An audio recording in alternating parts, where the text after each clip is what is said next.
So welcome everybody. This is River. So where we are now is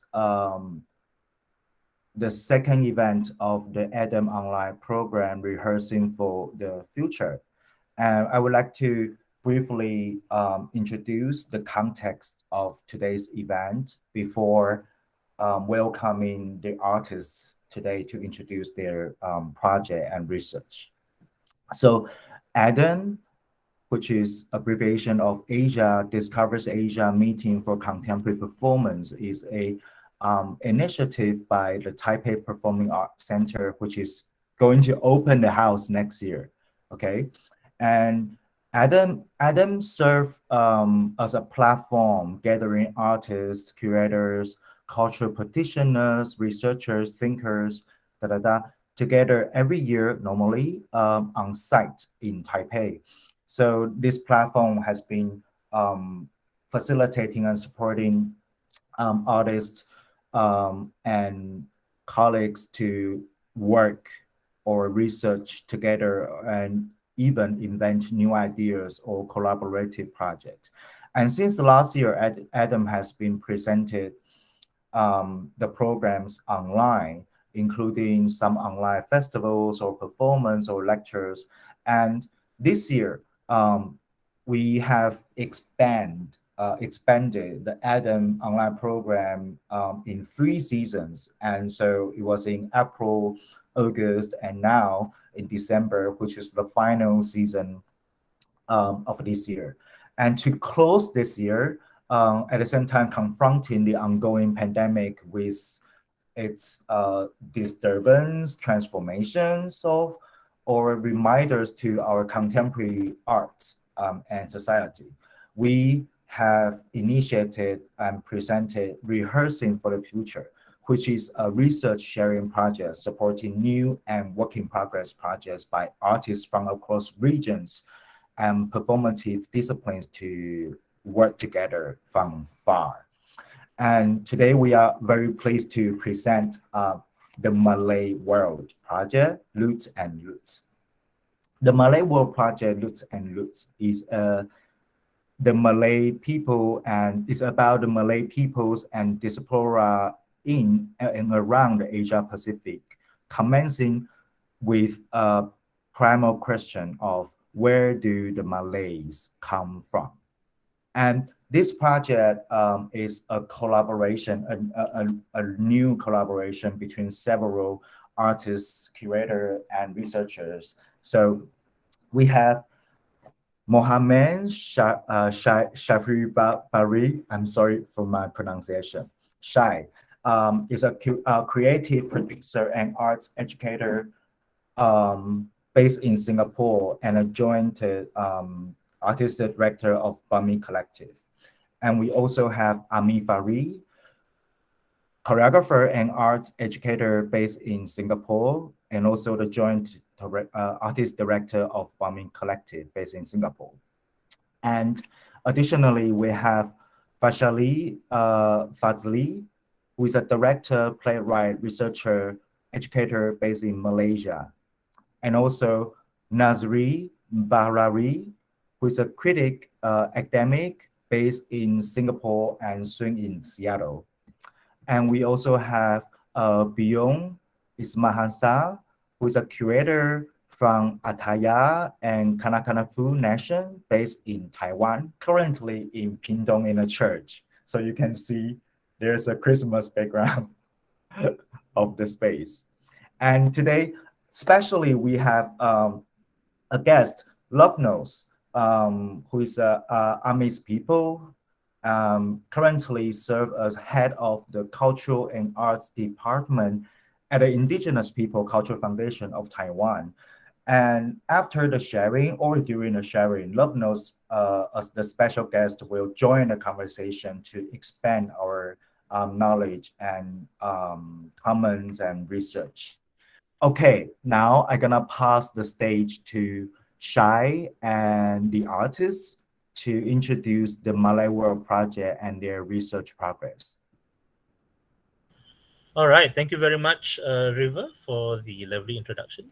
to all of us, and hello and good evening to everyone who is joining us wherever you may be in the world today.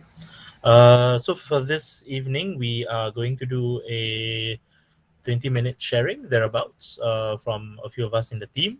And then after that, there will be a conversation amongst us as well. So I'm going to jump into that and we'll go straight into it. Yeah. Just give me a moment. Okay. So this is sharing about the early stage, very early stage development of this project that we're calling the Malay World Project, and the subtitle for this edition at the moment we're calling it Roots and Roots. So just in the beginning here, I'm going to give you a little bit of context about how this came about, and to share that it all began in 2017 in Edinburgh at the Fringe Festival, because Amin and I, we were there, we were presenting a work, and then one day we were in attending something, and then I noticed we attended a dance production. And then I looked at the dancers after the show, and I said to Amin, they look a lot like us. So by us, I mean Malay people, right? And then he looked at me, and then Amin said, "Oh, don't you know?" And I was like, "No, what?" And he was like, "Oh, don't you know that actually, it's believed that we all have some kind of ties?" And I said, "I don't really know that."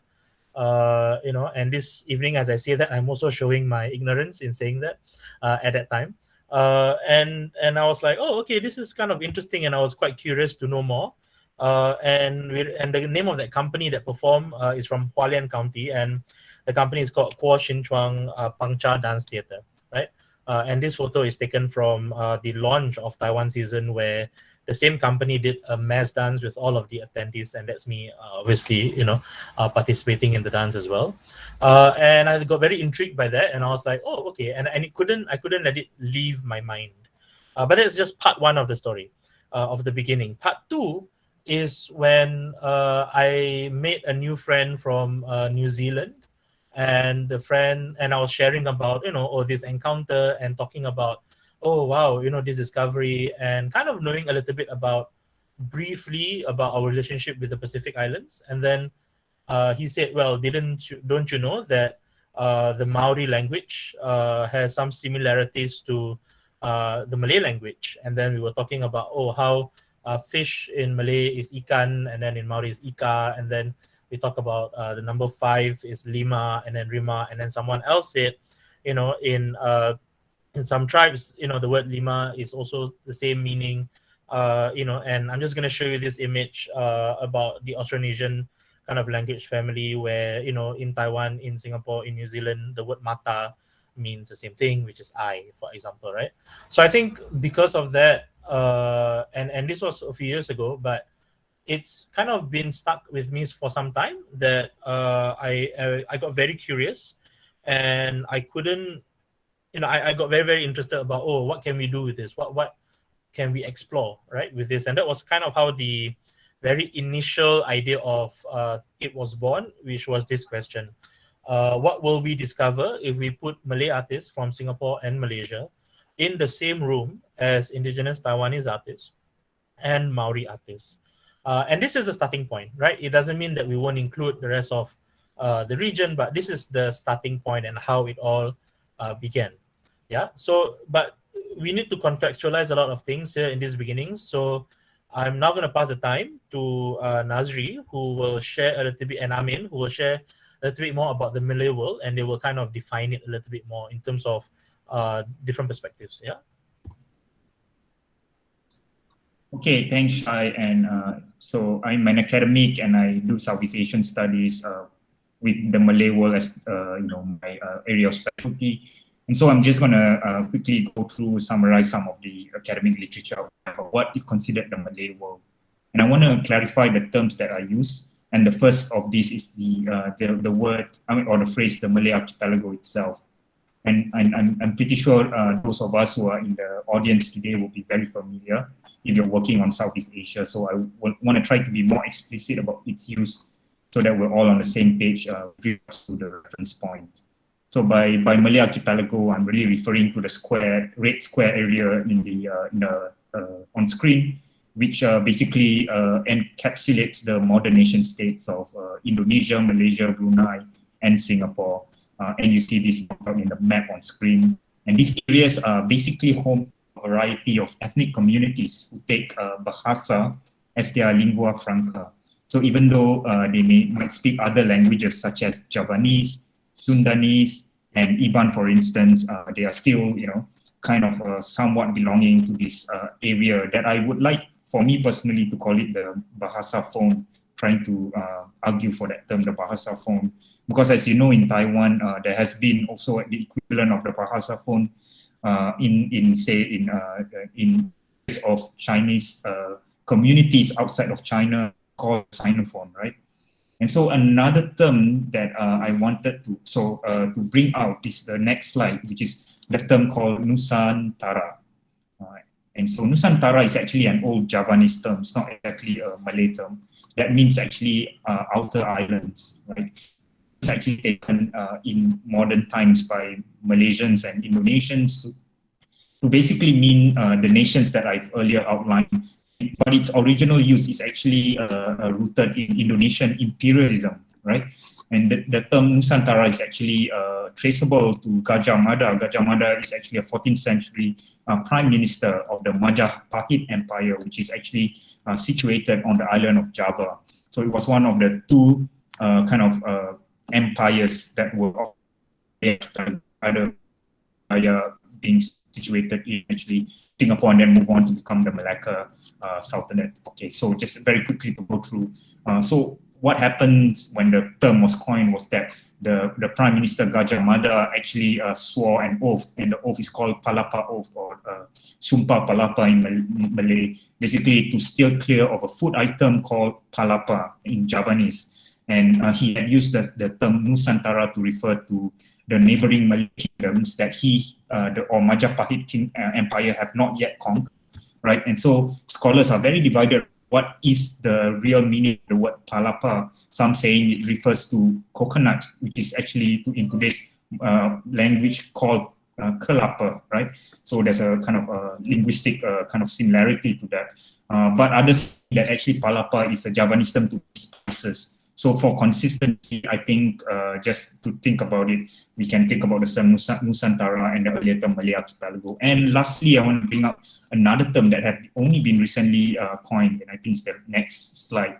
And this is coined not by someone who actually is a native to the region, but someone who actually was thinking about the region in a geographic term and extending the term Nusantara, calling it Nusantaria, right? And this actually in the book you see called Empire of the Winds, published in 2018, and this term actually expands the Malay world, the red square area that I showed just now, to include the Philippines as well. So referred to as by the Luzon Straits, and which actually if you extend it, could also include Taiwan and include the Madagascar, if you want to try to extend the idea of what possibly could be part of this cosmopolis called the Malay world, right? So for someone who study Indian Ocean cultures, and it's I find this very interesting, and I find this concept quite promising. And lastly, I just want to bring focus to just Shai brought up the idea of language. And so when we're thinking about language, I'm sorry about the term Nusantara, it's not supposed to be there. So I wanted Bahasa there. Why did I choose to focus on Bahasa and not on the part of the word, which is Melayu or Indonesia? Because when I talk about the Bahasa phone, some people have said, why not the Melayu phone? Because it's the Malay world, right? And so I think Bahasa is interesting because the first part of the word is a qualifier to the second part. It reminds us of a time when the region is actually not divided by nation state, but it's actually quite seamless in terms of the water, land, and how people imagine themselves to be part of this imagined kind of area cosmopolis, right? And the word for that is tanah air, which is very, and I think I will pass my time now to Amin to try to talk a bit more about this idea of the tanah air. Right, thank you everyone. 大家好，我是 Amin. I'm Amin Farid, practitioner scholar of maritime Southeast Asian dances. Okay, so just to share a little bit about this map.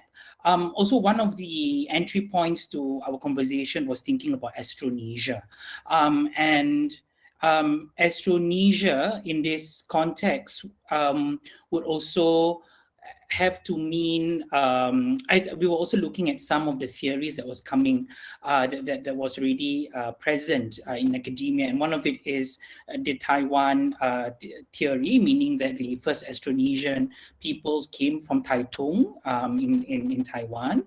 But also this map in itself offers different cultural zones. Right, so there's Polynesia, Micronesia, Melanesia, islands, Southeast Asia, and to be honest, it's not as beautifully, demarcated this way. Sometimes they are overlapping, especially when we do consider how Filipinos sometimes consider themselves as being part of Polynesia, and this is to do with the Filipino diaspora. Next. Right, so we were talking. So, like again, I was talking about the porousness of such boundaries, and even till today, the boundaries of what constitutes as the Malay world is a contested one. But there seems to be some consensus amongst different Malay communities that one that is encompassing of travel, kindred affinities, maritime nature, and connection to place.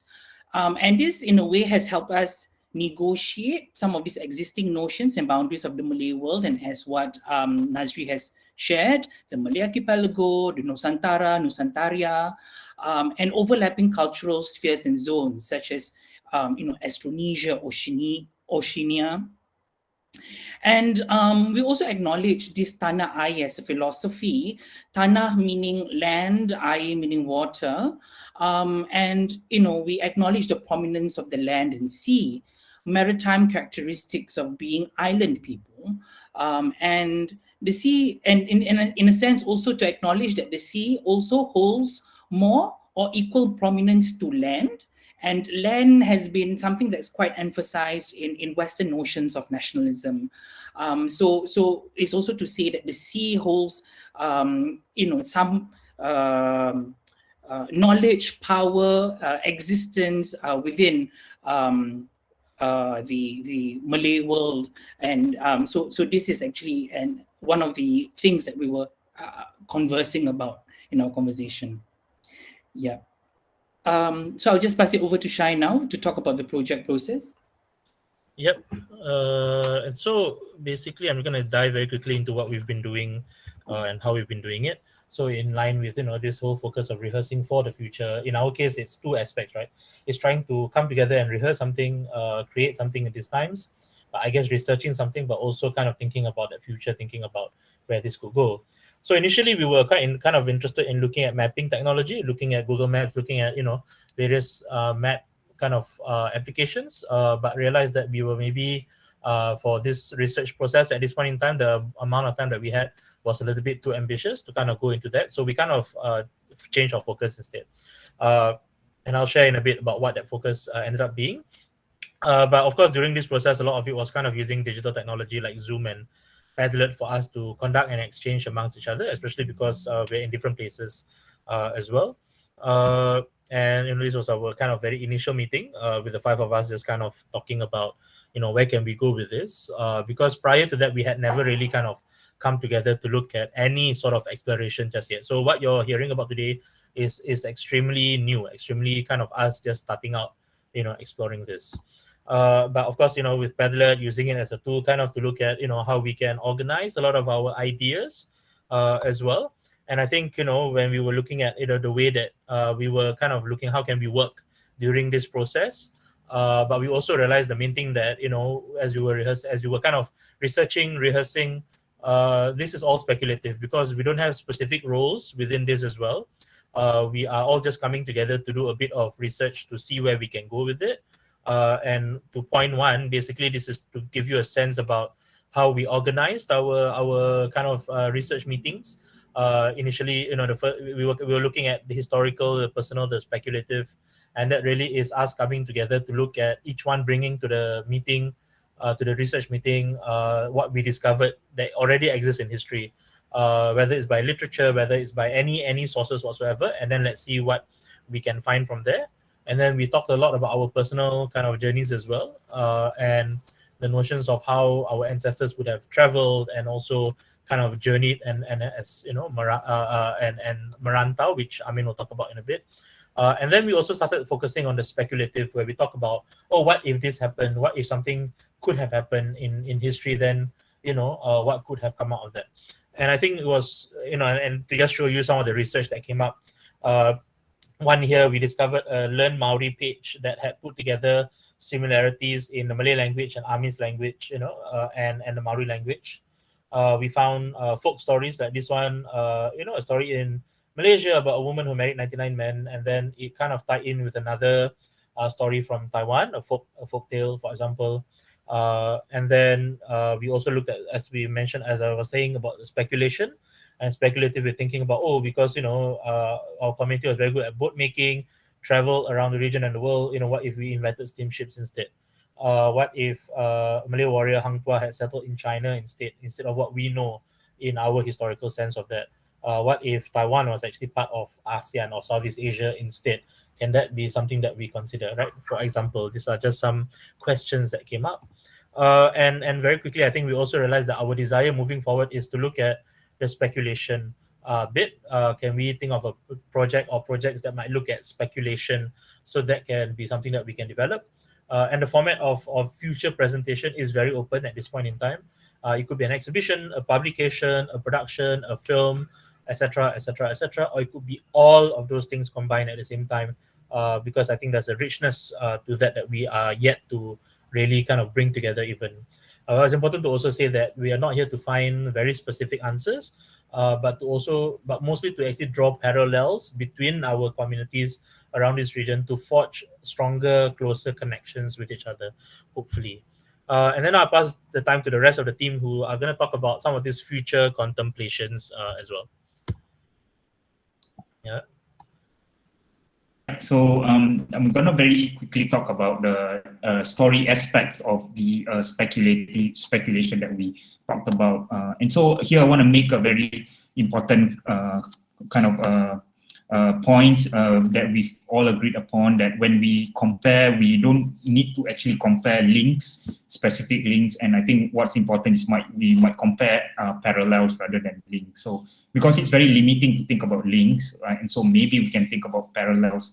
So what we're essentially trying to do is also compare apples to oranges. Even though people always say that you must only compare apples to apples, and the reason for that is because they are both fruits, right? So there is a kind of a basis for comparison, even though they might be totally different things. And so one of the things in terms of parallel narratives that have come out, to me at least when I was researching, was to look at the tales of transformation or metamorphosis.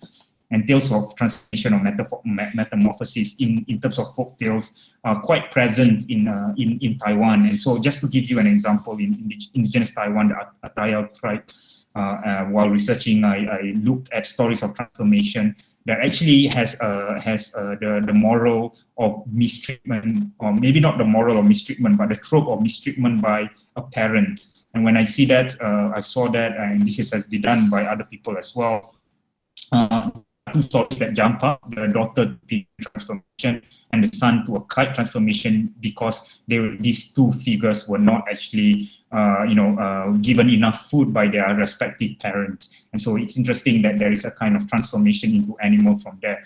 And so it's actually the concept of mistreatment that the story wants to capture. But when you look at other, so the research that I looked at actually compared indigenous tribes in the Philippines to indigenous tribes in Taiwan, and so there were very quite similar links, almost the same, right? Because there are stories about the transformation between boy to monkey and then boy to hawk by the different tribes you see on screen. And so again, these are stories of mistreatment. But because we're doing parallels and not likeness or links, then I was thinking about the possibilities of parallel stories in the Malay world, and the parallel being of mistreatment of or some kind of mistreatment between parent and child, and you come across this, the tales of actually mistreatment of a child, a mistreatment of a parent from a child, right? And so the two stories that come out are the Tanggang stories in the Malay world, Singapore, Malaysia, but also in Indonesia known as Malin Kundang. And so it's very interesting here because instead of being transformed into an animal, the son was actually transformed into an inanimate object, but still part of nature, which is actually a stone, right? And so, and it's also interesting that instead of the mistreatment of the parent, or a child by parents, actually the mistreatment of a parent by a child. So while it's not exactly the same, there are some similarities there and parallels, and it's very interesting to kind of push further and try to think about why the difference and why the similarities. And so this is one way in which stories can be like a signal of our project, right? And so I think I'll pass my time to Amin.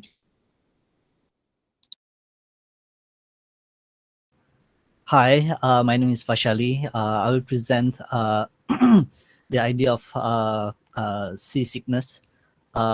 So I'm going to show you this map. This is how we travel nowadays by air and by water. But of course, on the right hand side, this is the traffic of ship cargo in this region.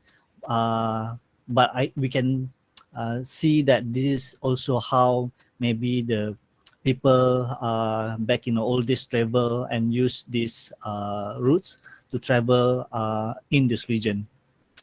And next, but historically, we can consider people in this region have a good relationship with sea, and they travel by sea. And I would like to explore this the idea of seasickness, or in Malay it's called mabuk laut, and how these contemporary people have this seasickness. I believe that people back in the old days, they're very friendly and they don't get seasickness. And I would like to explore what happened to our body and mind,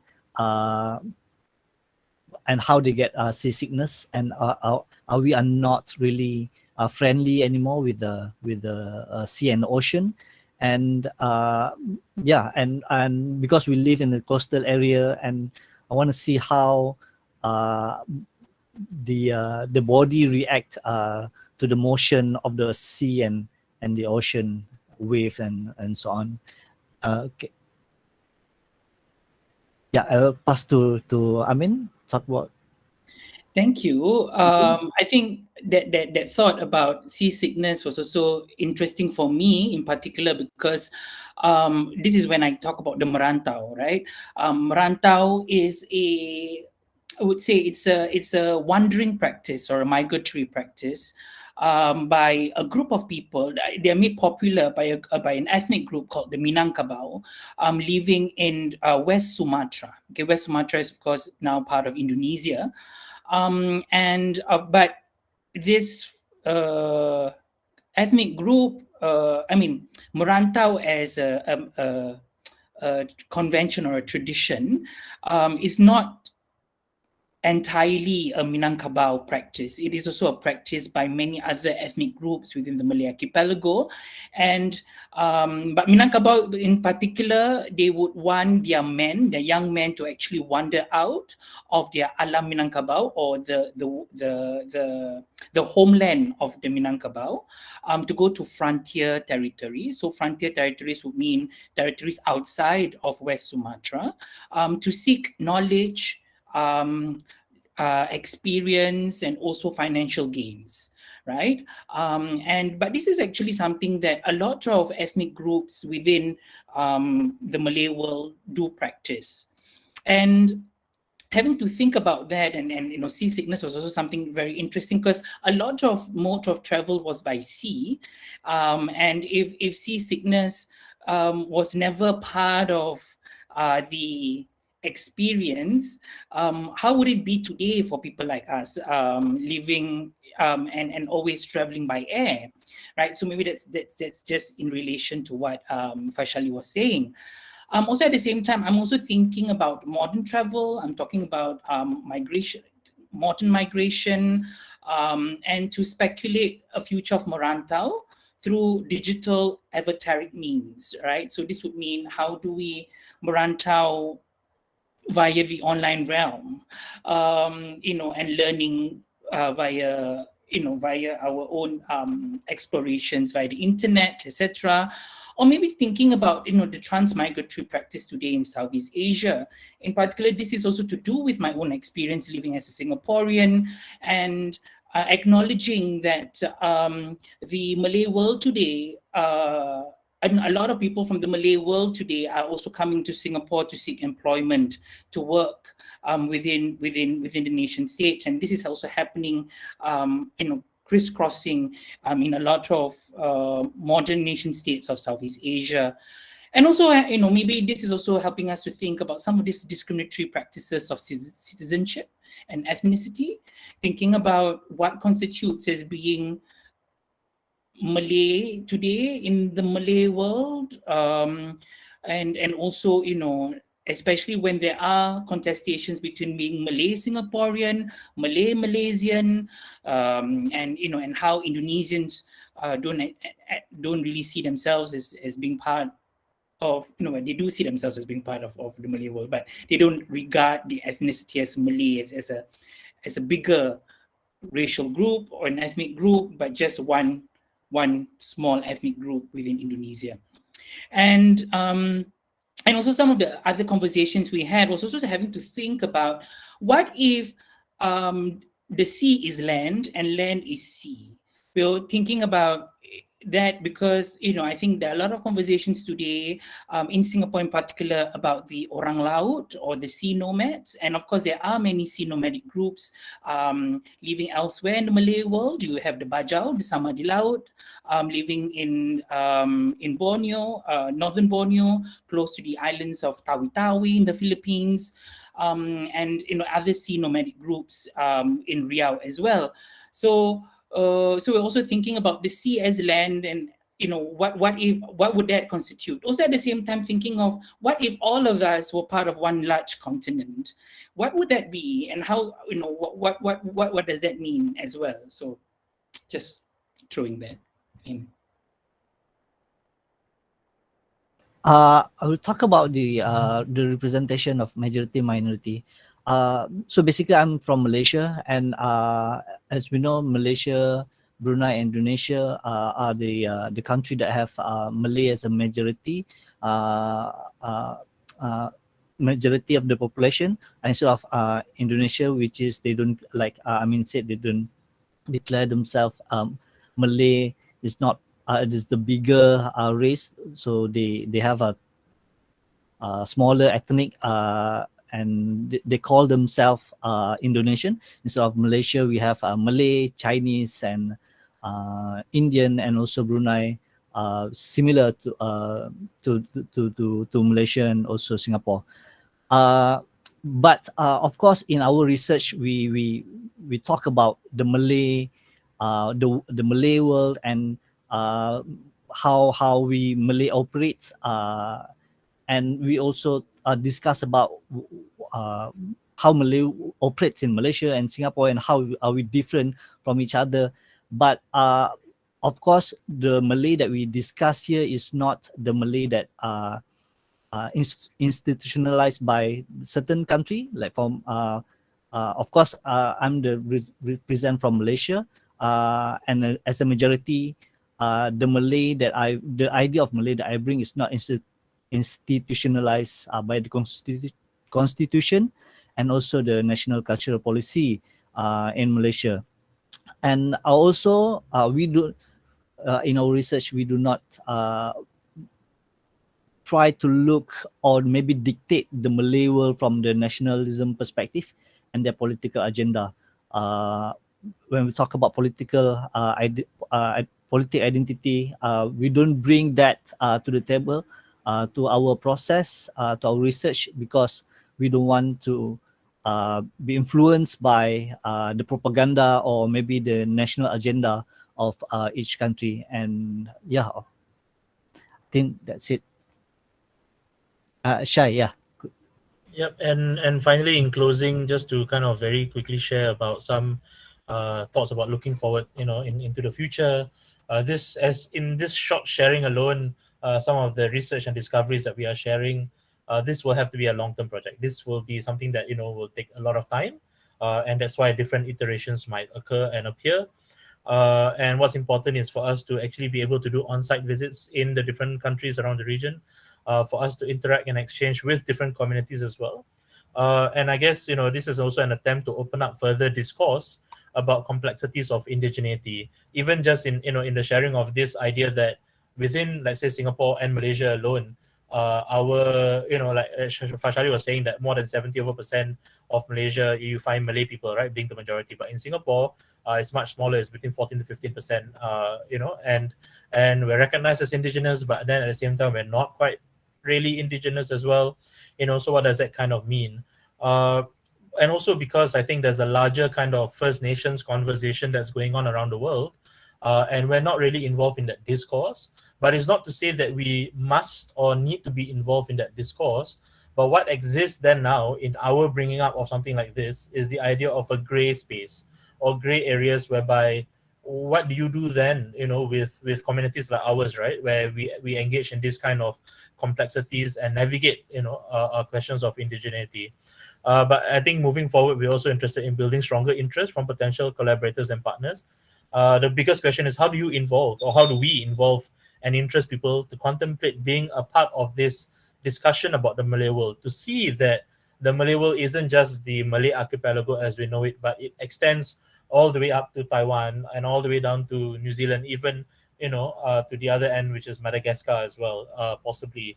And just the challenges of that, because again, not being involved in that First Nations conversation and discourse which already exists, right? How do we even start talking about these things? Yeah.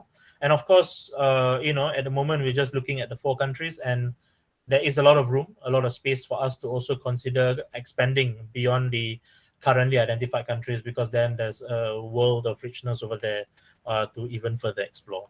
But yeah, so that's kind of our sharing for now. Thank you so much for listening. And I turn the time back to River and Listeners. Thank you.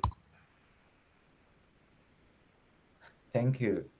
Thank you for the very detailed progress of this research. Love Nose?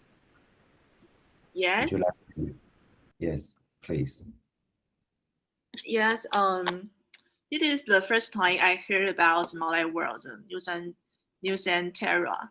And actually, I have ever read a book in Chinese language, and it named Malaysia, and written by a Taiwanese scholar. Afterwards, he came to Malaysia to teach history at the university. And in this book, it describes a long history from prehistory to the establishment of modern Malaysia country, and in which let me understand that the country, I mean Malaysia, is deeply influenced by the many cultures from China, Indochina, and India. And also I know about its close relationship with Sumatra, Java, Borneo, and the Philippines. Yeah. Of course, I know the origins and the histories of Malaysia is not the same as the definition of Malay world.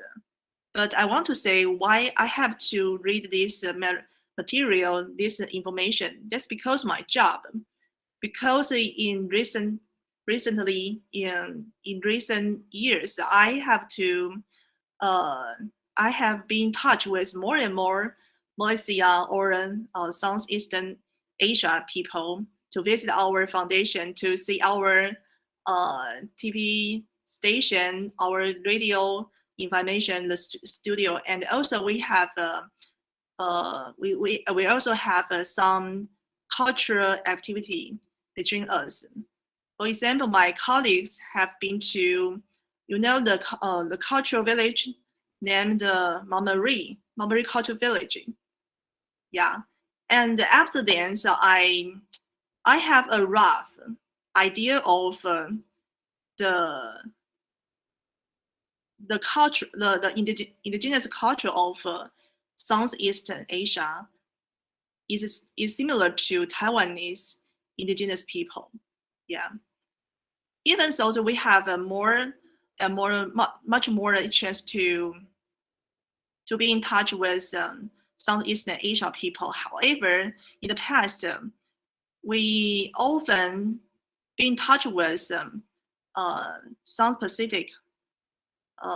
specific people. This is because we often participate in the Pacific Art Festival.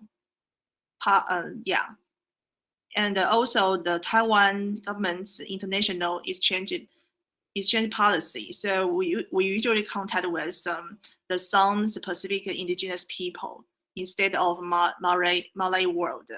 Yeah, so it is very different. And next, I try to arrange some fields on this project. The first one is about the Malay world.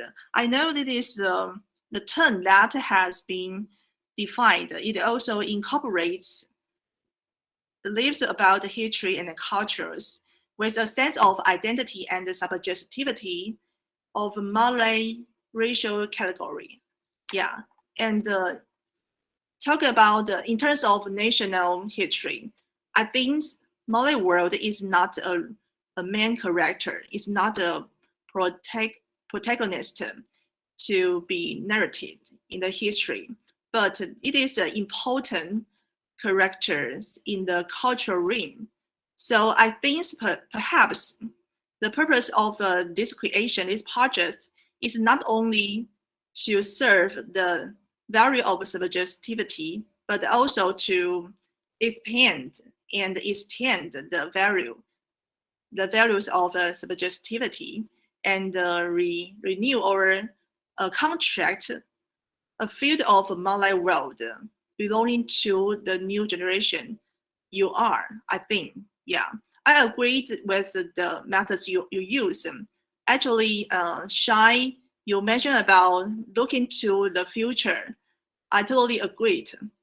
I see you want to use Taiwan and the Maori people experiences to enrich or strengthen the cultural value of the Malay Polynesia.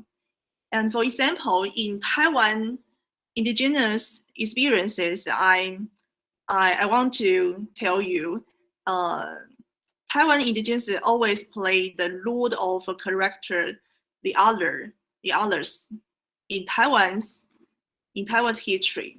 So during the indigenous movement in the 1980s, the mid generation, they tried to actively establish the indigenous subjectivity in 1980s.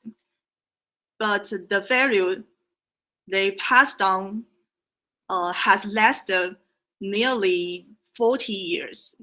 It's so old, actually.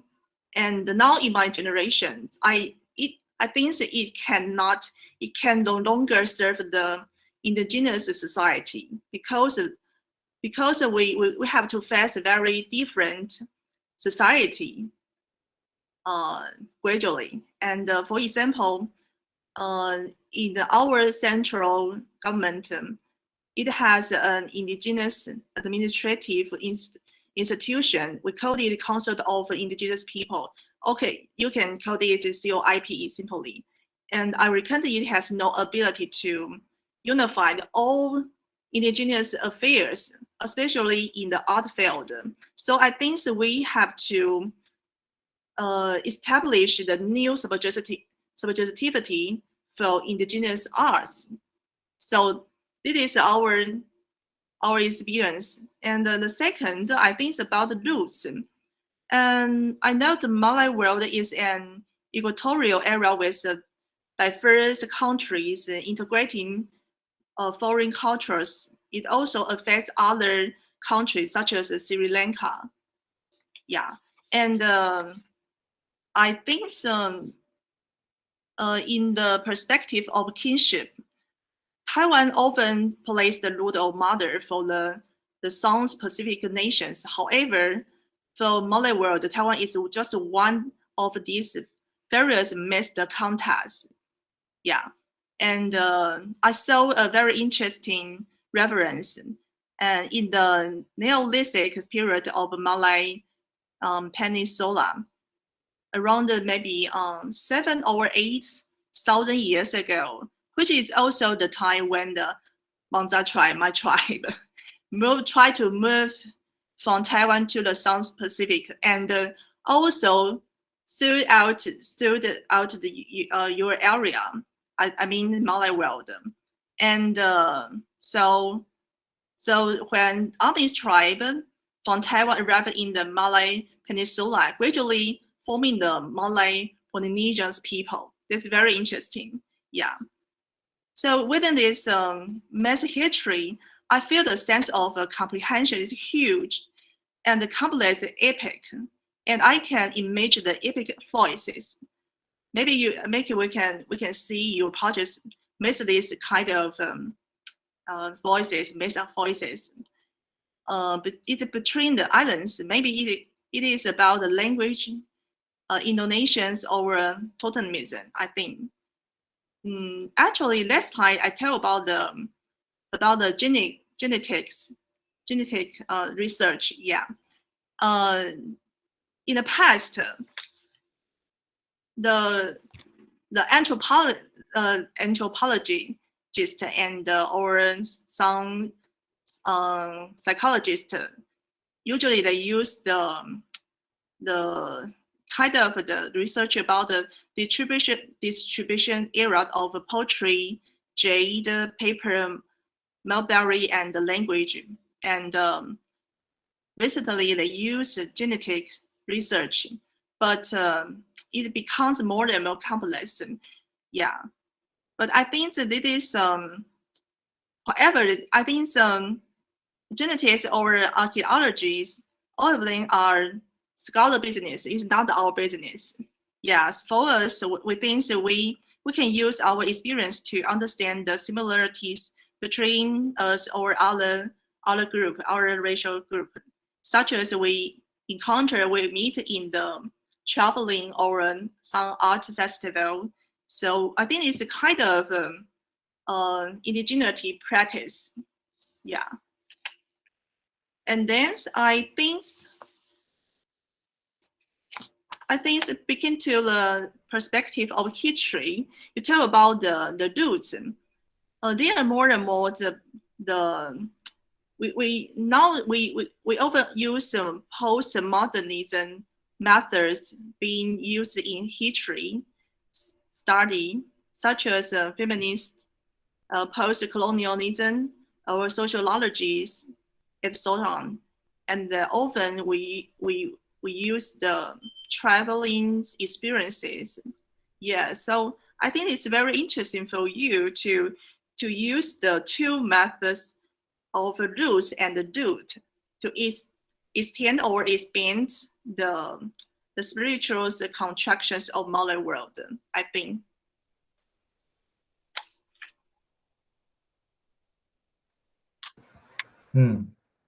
Thank you, Love I wonder if Shai or Amin, Nazri, Ashali, or beyond. Yeah, maybe it'd be nice to hear from Byung, just as a follow-up to what Love Notes was saying, and kind of an extension of what we had shared first, and then maybe we can respond. Hello everyone, and good morning, good evening. My name is Byung, and I belong to the Bunun Nation curators from Dakanwa community. And it's my honor to share my own thought. And thank you for the Chonghui who work at the art manager directors for the Indigenous People Cultural Foundation, and that belong to the Council of Indigenous People. And I would like to, I'm just curious, I'm curious about the future of the Malay project, about open up a third discourse about the complexity of indigeneity. And as an indigenous curators, we always, we always discuss about what is the meaning of indigeneity. But sometimes when I curate an exhibition in different spaces, for example, the MOCA Taipei, which is funded by Taipei Cultural Foundation, it belongs to the city governmental institution, and also the Indigenous People Cultural Centers. They have their own role to explain what is the meaning of indigeneity. Because but sometimes I always try to avoid using the more complex terms to explain what is the indigeneity. But we I hope to to using the indigenous word to explain what is their philosophy, responding to their nation and their culture. And let me share about the goal from the Indigenous People Cultural Foundation. This institution is a very significant institution. It made a significant contribution to the development of the milestone group exhibition of Indigenous contemporary art in Taiwan since 2012, and the biennial Pulima Art Award exhibition and festival is a showcase and celebration of contemporary indigenous art and cultures. And the diverse of the topics is addressed in these indigenous words, such as tribal lands and the natural environment, indigenous history, and the reinvention of tradition. Although the various informed and topic or awarded word shared in the common decrease for and experimentation with ways of applying and reinterpreting the core value of indigenous art tradition, which is art in the service of the community. As an indigenous Bunun curators, I think the indigenous art criticism indigenous art criticism is part of my own community, because I'm a part of my one of the community. And this context of contemporary cultures where individuality and original concept are valued. And the Pulima Art Festival shed a new light on the curatorial intention of this exhibition since 2012 until this year. This is the 5th edition. And it focuses on how indigenous curators not only position the historical world of indigenous contemporary art, but also contribute to determining the curatorial themes for the group exhibition. And majority of the scholars' papers say that Taiwan is original motherhood of Austronesian people.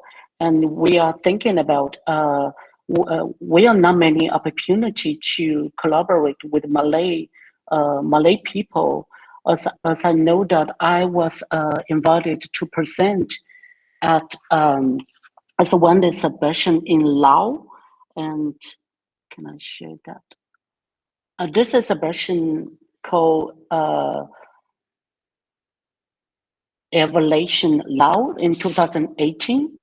And which is held by Australia embassy in Laos, and they invited different art, especially for the elders artists from Thailand and Laos and different Southeast Asia country. And I know this area, Southeast Asia artists have struggling about identified as an indigenous artist, But in Taiwan, we do have the very strong identity about we are Taiwanese indigenous people, and we have different. We totally have 16 tribes, 16 nations, and 742 community in this small island. We do have the diverse cultures, but it is quite hard to use in one sample to explain the entire culture of Taiwan indigenous people, because Taiwan indigenous people and group are not a solid one group. So that's I mean, it's great honors to continue our projects. For example, I run my own guest house. I have transformed my guest house to be an independent international residency, and I would love to invite our Malay local people, local artists, and as you and the scholars to stay with us, to live with us, to learn each other and respond to our own culture, each other, and thinking about our future. Thank you. Thank you, Byung. I mean, just kind of a quick response from my part about the earlier kind of sharings. The earlier response from Livnos and then from Byung as well. I think one of the reasons about kind of embarking on this or exploring this is we live in a time when people are so interested to divide us all.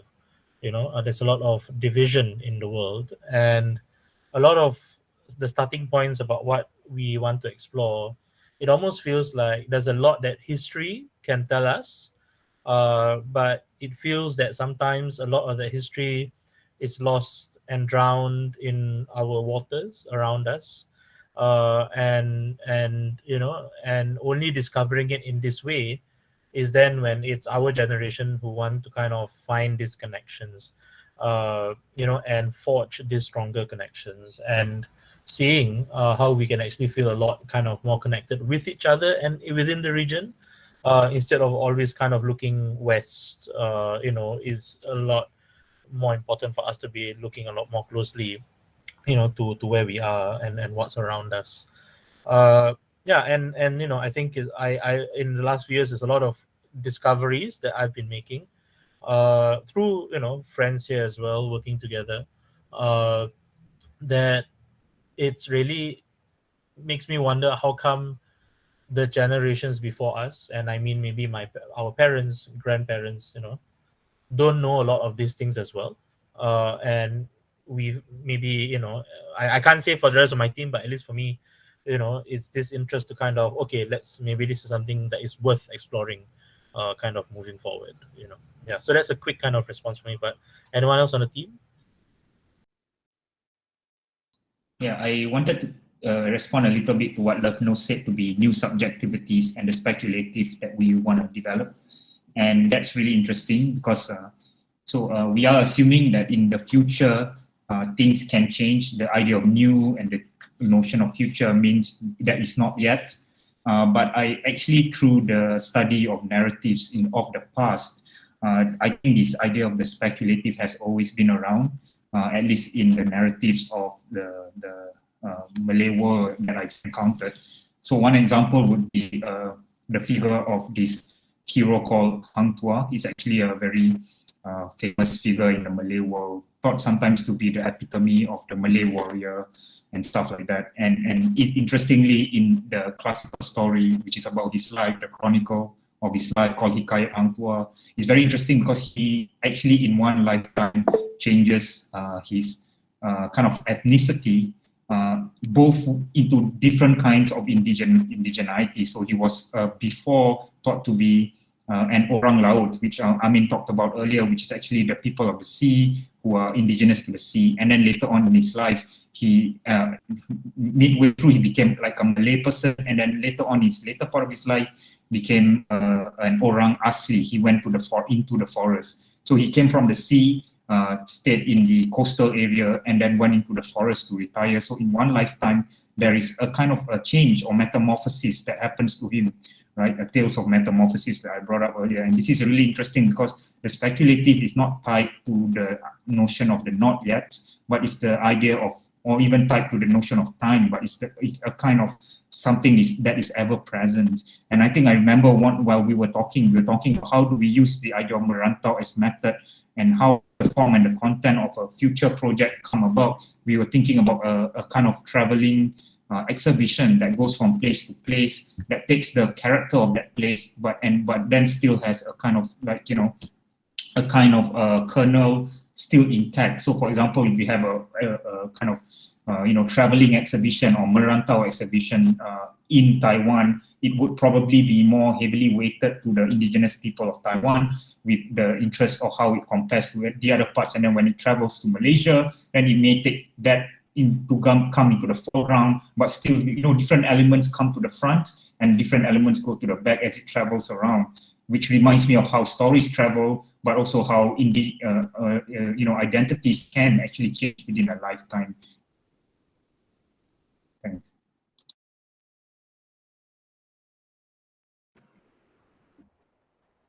I just wanted to add also with regards to being somebody who studies dancers and the body in performance. I've always been intrigued by the dancers, the round dancers of a lot of the indigenous people of Taiwan in relation to some of the ethnic groups in Borneo, such as the Kadasan-dusun, to the Murut, to the Sama people, you know, and having to think about those relations with regards to the body, the groundedness, the communality that does exist within my part of the world, but has also now evolved because with the coming of other cultures, because, you know, being Singapore or the region close to Singapore, being a port city, would mean that we have also acknowledged and included the cultures, religion of some of the people that have come to our shores, right? So and also having to think about religion today. For a lot of Malays, we are Muslims, and that would mean that some parts of our culture would have also included Arabic influence as well.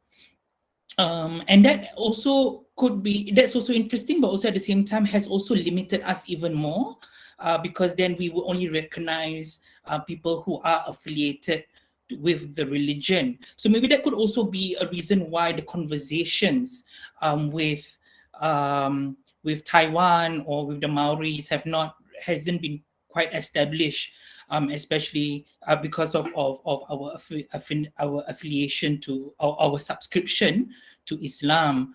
But a lot of times, when you look at the body in performance, when the body is grounded and the movement of our extremities, right, the limbs in particular, we do share very similar gestural vocabularies, and that, you know, also could also be a way, an entry point to acknowledge our common roots.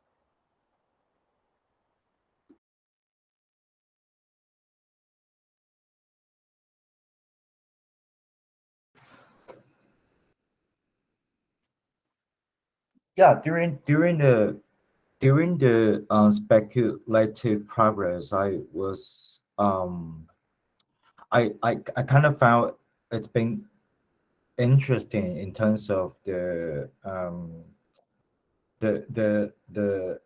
movements between the lute and the lute. So it has become like perhaps one embodiment of something revolving around this historical perspective through in Malay lens or through the ocean's lens.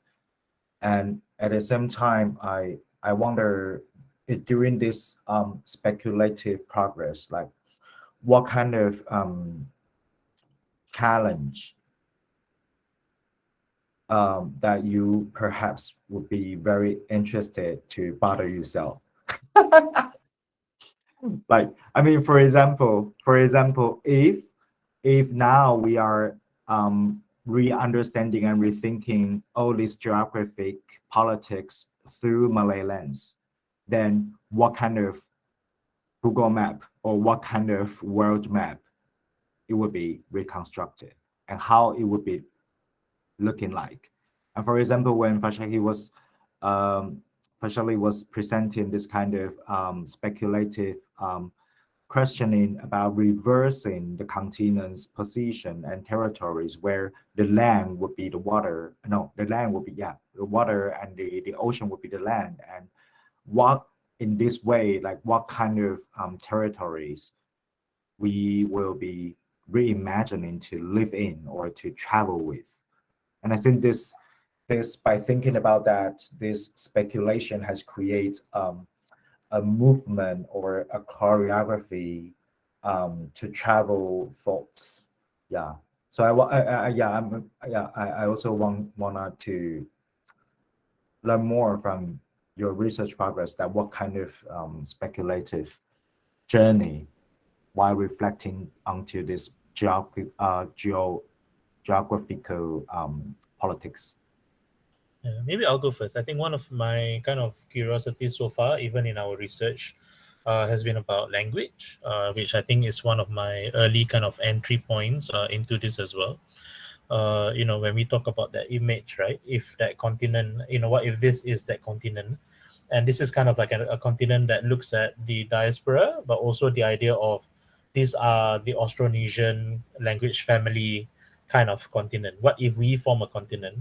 Then we also talked about it in our research meetings and kind of like, what language would that be? Because the language family has similarities, but they're all different languages, right? Does it mean that there's on one level, what if Malay was a language of the region? But also number two, what if a new language kind of came out of that as well? I think is an area that I thought I was quite curious about. Do we then form a new language in the future? Maybe that only we in the region kind of might be able to kind of articulate. Because if the starting points, there are a lot of words that already exist where they're quite similar, then maybe it's not so hard to think about a language where we can find a lot more common ground. I think that's for me one of the kind of curiosities. But maybe someone else, Fashali or anyone.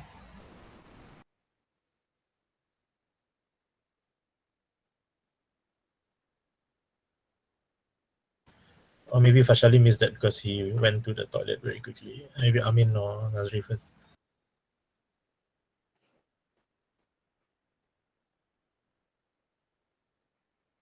Right. So I'm also thinking about okay, I forgot the name, but I'm also thinking about the first man to have circumnavigated the world, and it's assumed to be a Malay person. But of course, the Filipinos would also like to regard that person as Filipino. But anyways, but that in itself is also modern nationalisms that clouds this that we are claiming things, right?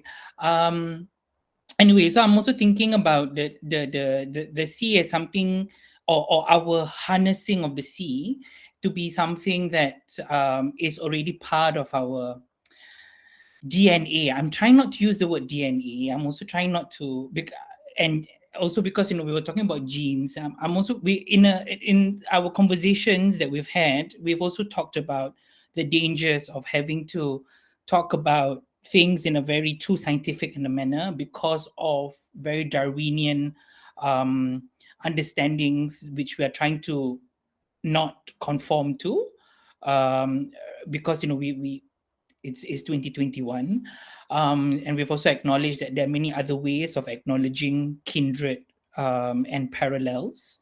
So at the moment these are Enrique, yes, the so-called, yes. We don't really know. I mean, we know that person is Enrique, but of course there have been conversations that Enrique was actually from Malacca. Another also says that he's from the Philippines. But yeah, a lot of speculations there. But that in itself is a very good speculation that continues to be speculated today. Friends, anyone else who like to say something? Yeah, so one of the struggles, because just now you asked about challenges, River, was when we think about, are we, we have always, the Malay world has always existed on the margins of maps, right?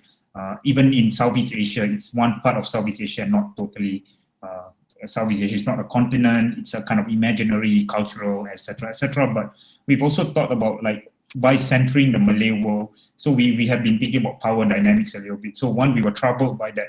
Everyone in this, in this group were all males. So for example, we might not have a gender balance. So that was one of our troubles. So we must try to have that kind of like openness to us. But for some reason, accidentally, all of us were there's males, and I think this is actually something that we need to improve on. I think that's one.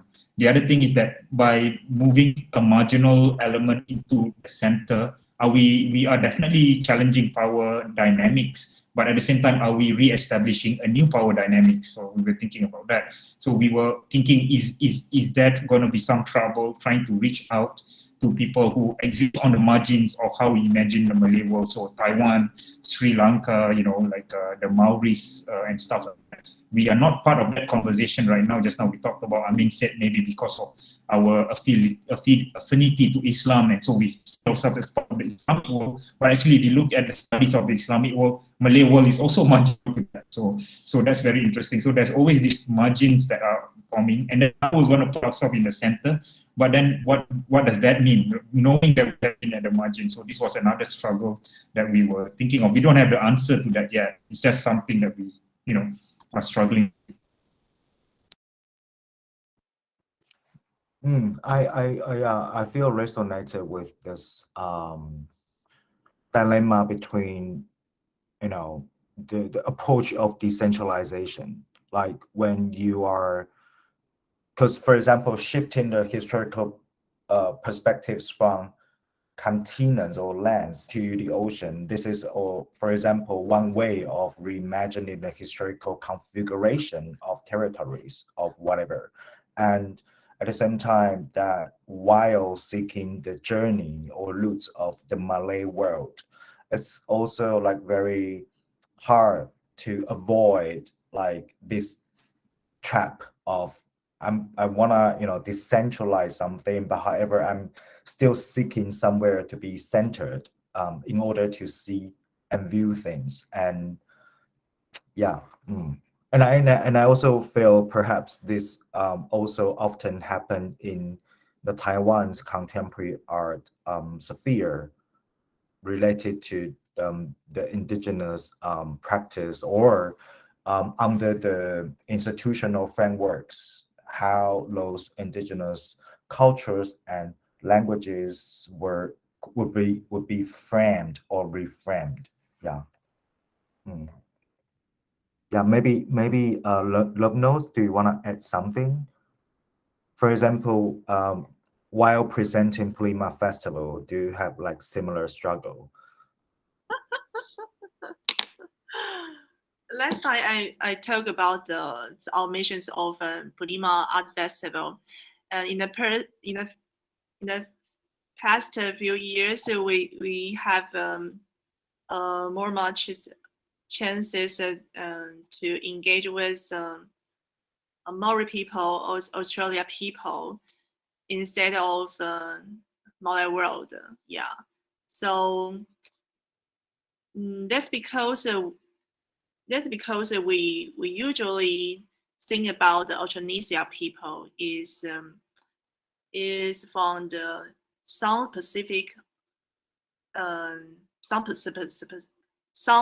Pacific Ocean like people. Yeah. But I think this is very interesting. That's why I shared about the experience of international engagement project. Yes, and usually it's within we have to the similarities with Maori people or some Australian people, but the truth that not we totally not the same. Yeah, because we have different colonizations experiences. We experienced the Japanese colonizations, but Maori people experience British colonization. Yeah, so actually, so we are not. Yeah, that's very interesting for us. You can. And sorry, just to also just to add to that, actually what we also kind of didn't talk about is when you talk about the notions of colonization, like places like Singapore, Malaysia, we were kind of colonized by both, and we are in the in-between space, if you're talking about that. So that's quite interesting as well.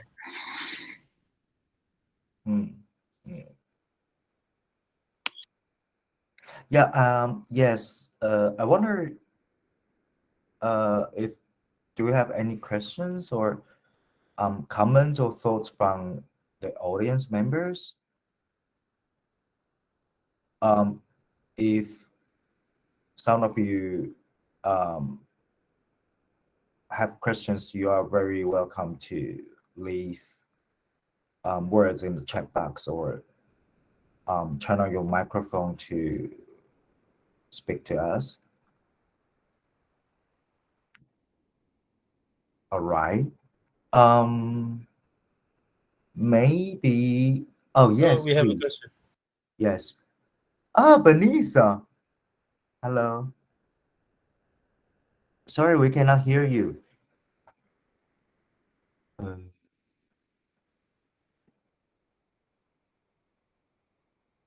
No, we don't.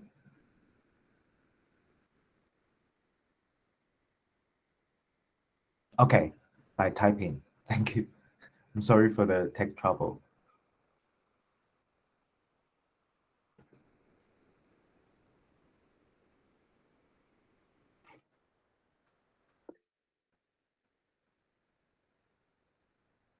Oh, you found the yeah. There's a checkbox.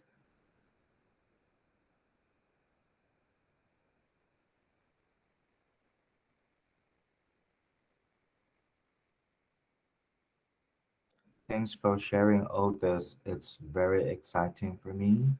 I've been thinking about the power dynamic question.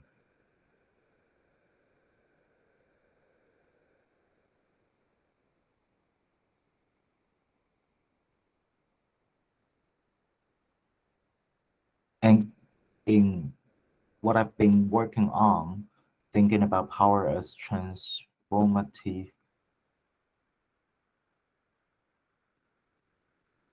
rather than a kind of monolithic patriarchal power has been really helpful.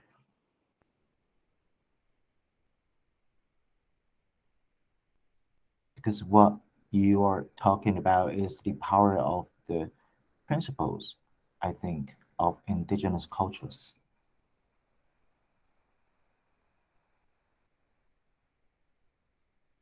That you can have a communal identity and be different from other communal identities.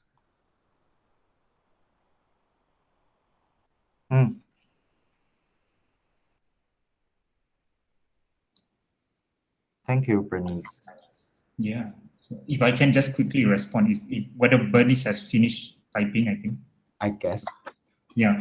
So yeah, thanks. I mean, that's very important to differentiate between power dynamics between the more powerful politically and the less powerful. Is to think of power, and this is quite Foucauldian, right? Very Michel Foucault, who says that power is everywhere, and power is produced from the top and it's also produced from the bottom.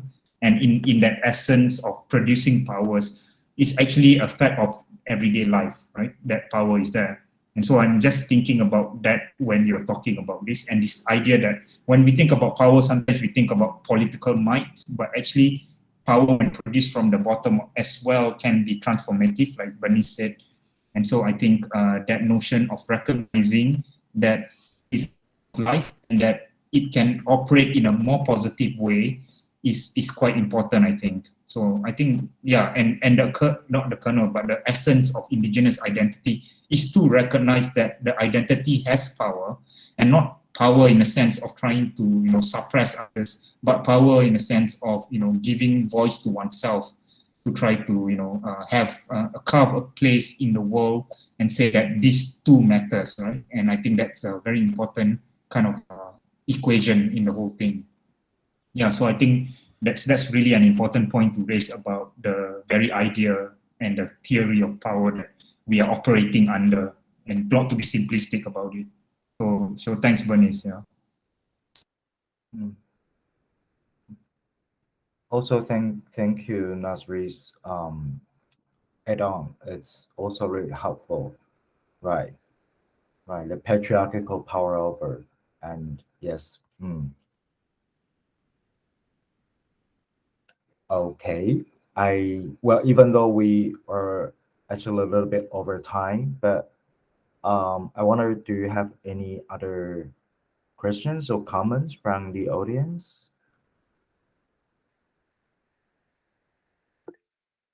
Yes. Uma Zakaria.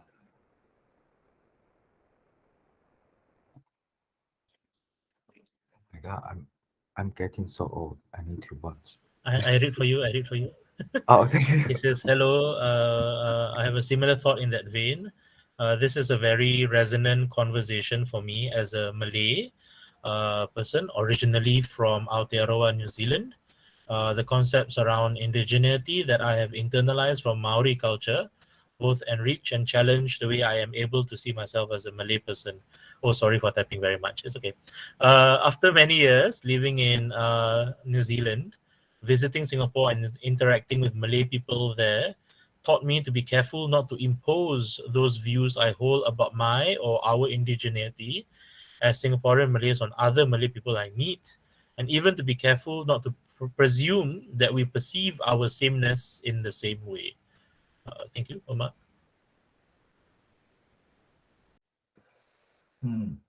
Thank you for sharing.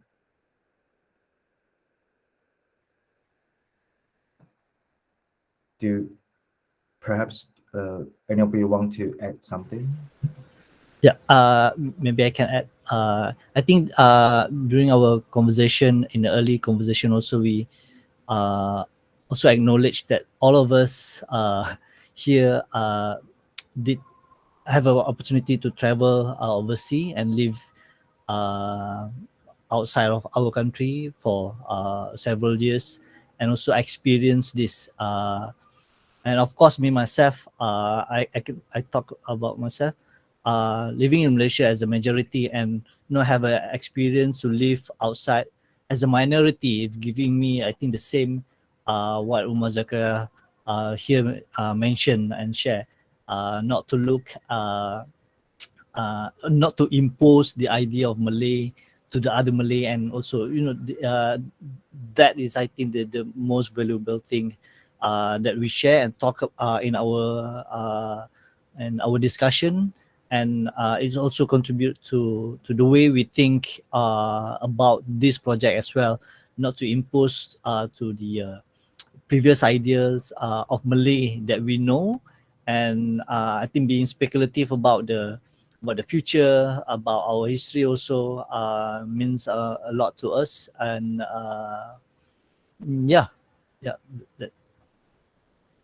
that's it. And thank you, Omar. Thank you. Yeah, it's really interesting. If I just quickly add on, like, we didn't have representation from Borneo or Brunei, or even from Indonesia, where idea of Malayness actually is different as well. And in Singapore, we always say that the Malays are indigenous. Although if we see what is indigenous in Malaysia, that's something that can be debated and stuff like that. But there is also another factor about being specifically in Singapore. But in Brunei, actually, it's interesting because I worked there for a while, and I met a Chinese person who said that in Brunei, actually, a Chinese race is considered part of the Malay race. I think they use the word suku, if I'm not mistaken, and it's very interesting because the concept that they embrace is called Malay Muslim monarchy, and so it's a very limiting concept if that are a Chinese person living in under such an ideology. And so how do the Chinese people factor themselves in that would be to, allow for that to be considered part of the Malay race, right? Which is so interesting because in Singapore that would be quite very different, that there is definitely a need to differentiate. That's it, I would have to say. I think Alfian has questions. Yeah. Yep, I'll read out the question. Okay. So Alfian asks, just wondering about the different definitions of indigeneity. For example, number one, those claiming to be the founding population of a particular nation state, for example, the Malays in Malaysia. And number two, those whose indigeneity is more place-based and form the basis of land right claims, for example, Orang Asli in Malaysia, Masyarakat Adat in Indonesia. And to tease out by the terms indigenous, tribal, aboriginal, etc., the latter terms suggesting, as per James Scott, resistance to state formation and peasantization. I think, do you wanna? Yeah, I maybe I start.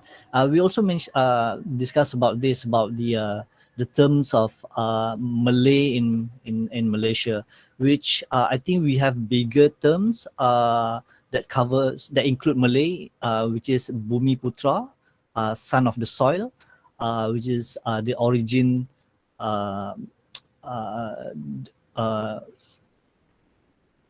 People origin in Malaysia, which include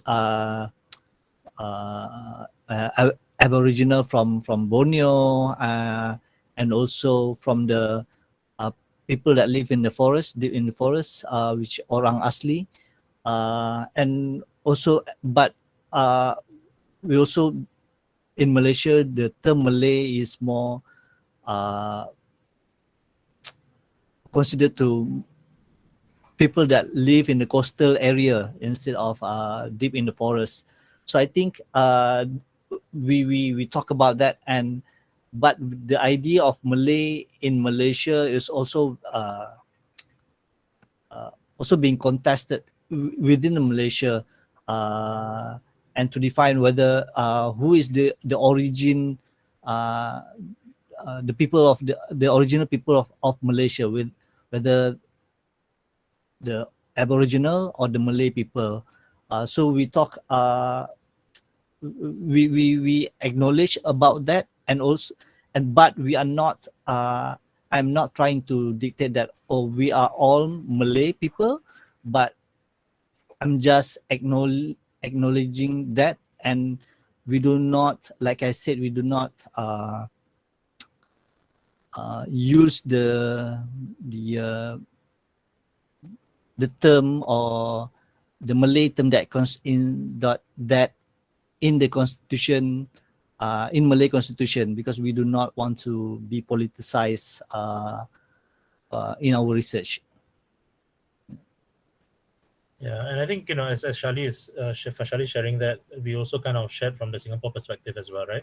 That in Singapore, obviously, we in our constitution, Malay people are recognized as indigenous, but we know that can be contested at the same time. But also at the same time, that doesn't mean that the Malay people are not indigenous to the region also. So I think in this case, maybe what we've been using, the term or looking at indigeneity, that's why the kind of other words attached to that and talking about complexities of indigeneity. Because honestly speaking, this sharing today, what amount of time that we've only shared, is still that very, very, very nascent stage of trying to unpack all these things, and where can we go from here with these explorations or these discoveries, and what explorations can kind of come up from there, as we also try to navigate that space for ourselves, just within the team, but also then with the larger kind of Malay world and the idea around that. As for the terms, I don't know whether Amin or Nazri might be better placed to respond to that.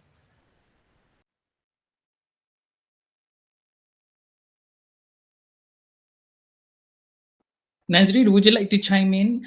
Anyways, in my thoughts about terms, especially when we are working with people from different countries, and acknowledging that the term indigenous, indigeneity in itself is latent with a lot of political, cultural, hierarchical nuances. Even the word tribal and aboriginal now seems, in anthropology, it's slowly phasing out because it's just not it doesn't seem to reflect the people themselves, and how they understand themselves. So I do agree that we struggle a bit with definitions, but I think that we came into this project knowing that we all have very differing perspectives on it. Hence, we talked a lot about our own positionalities, and where we're coming from. Because I think I've experienced myself having to go to conferences in Malaysia, and people assuming that the experience of a Malay Singaporean is the same as a Malay Malaysian, which is of course not the same. It will never be. In the 50 years of independence, we have definitely been through quite a bit, and many of us here are activists in Singapore pushing for a better understanding of our own positions and etc. Anyway, so just to share that we do acknowledge the complexities, and we are trying to find some ways. Maybe indigeneity is not the way to go in trying to work this out. I think what Nazri was talking about, parallels, seems to be something that we've been sharing quite a bit in our conversation so far. Maybe that's a way to go with. Yeah, I just quickly respond to, I think this is a very important point that Alfian raises about the gradation of meaning relating to what we thought to be the same concept. And I think what I want to do is to extend that kind of parallel thinking by thinking about similar terms in Malay. So that's why I mentioned suku, for instance. There's also the idea of in Indonesia, which has no gender to it.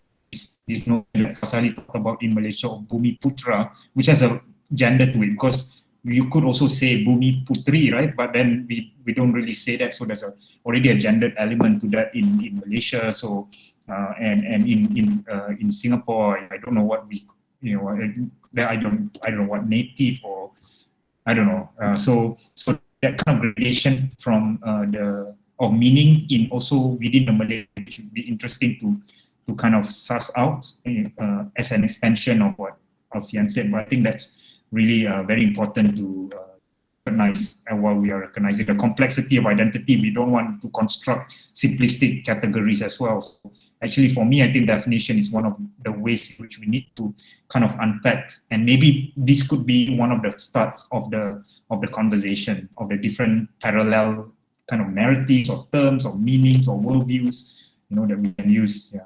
That's just my response. Well, I guess. Thank you, Afia.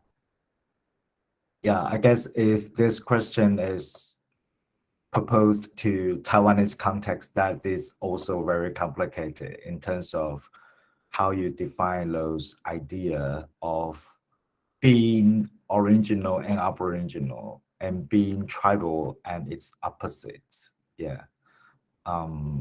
Yeah. Do you wanna add something beyond or Lenov's?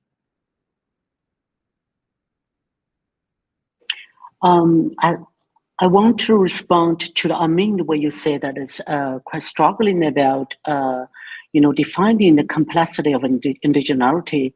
And I would like to, using the one dialogue with Matisse curators, artists, and critical writers, Professor David Garners, and he came from the First Nation in Canada, and he said that Indigenous are critical writing, unlike the most academic and curatorial writing. The critique should not be invested in the theory and then look for word of art that illustrate their point of view. They should be humble before the object or performers. Take it seriously as a word that can change our thought, feeling, and behavior and narrative that passage. Why I would like to use this very, very inspired word for me that as Indigenous curators. For example, I collaborate with the Pioneer Nation, Araigo Magan, who is selected for the the next edition of Biennale of Sydney. And we are collaborated with the Australian Aboriginal community. And Arai would like to bring her texture and her woven part to collaborate with Aboriginal Indigenous women. And she would like to use in her own cultures and own life story to inspire the global Indigenous women facing the similar struggling, especially living in the community.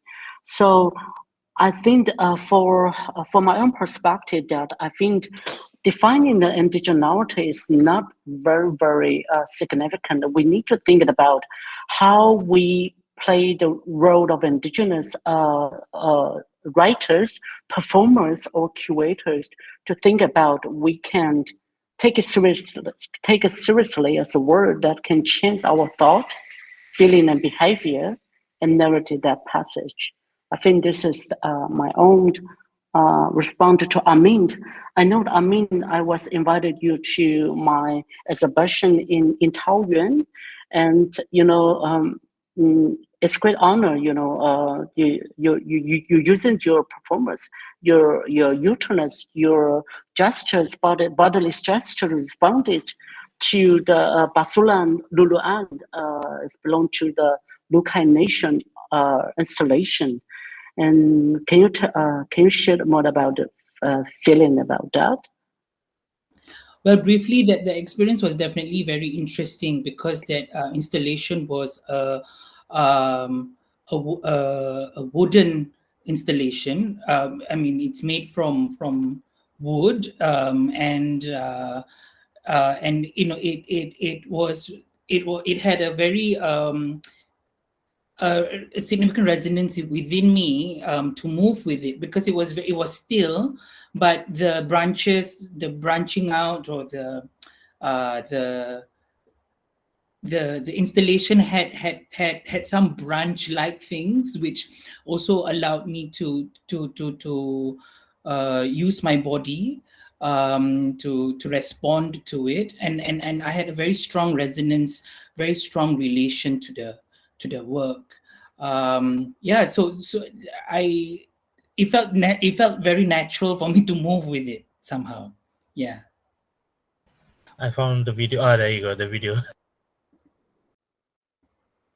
Thank you for adding that information. Yes, so hopefully the Purima Festival of Taiwan will be interested in no, it's just an idea. But I'm really looking forward to seeing this conversations being continuously unpacked and developed. Yeah. Okay, thank you for all your sharing today, and the audiences, thank you for staying with us, even though we are a little bit over it. Well, not a little bit, now it's like 14 minutes over time, but yeah. But also, I think very quickly, thank you to Adam and to River and Adam, and TPAC for kind of giving us this opportunity to actually kickstart this conversation. as mentioned earlier in the presentation, this is kind of gestating for quite a few years now, and finally being able to kind of explore this. I think, even just today, in this amount of time that we spent together, there's a lot more that can come from that. And of course, thanks to Love Knows as well for being with us and kind of responding, to our team and what we've just shared as well, the five of us. Yeah. Yes, thank you. Yeah, with pleasure. And also, it's really, really, really a learning progress from this project as well. Yeah, thank you all. And so if the audiences, some of the audience members, you are interested in figuring out else research project, we still have events tomorrow and also on Sunday. And take care wherever you are. Good afternoon and good night. Thank you. Bye.